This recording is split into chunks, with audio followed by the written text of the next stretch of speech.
ফাঁসকাটি লম্বা লম্বা বেগুনি, মোটা হবে না, পাতলা হবে না, এক মাপ বেগুনি হবে এখানে, বেগুনিতে বেগুনি বাপা। আপনি শসা কাটিন, তো গোল্টো গোল্টো কাটিন।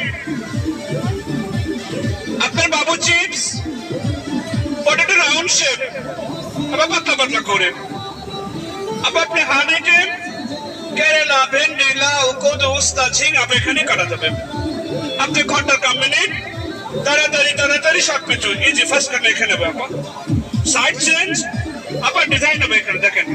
ফার্স্ট টাইম সোজা সোজা সোজা লাইন, লাইনটি একটু বাঁকা, জালিয়ালা নকশিয়ালা নেট ডিজাইন। আবার দেখেন একটা সোজা একটা বাঁকা, সোজা বাঁকা, সোজা বাঁকা, টুইঙ্কল টুইঙ্কল চিপস এখানে। খালি সোজা সোজা ভাজি, আলু ভাজি, মূলা ভাজি, গাজর ভাজি, লাউ ভাজি।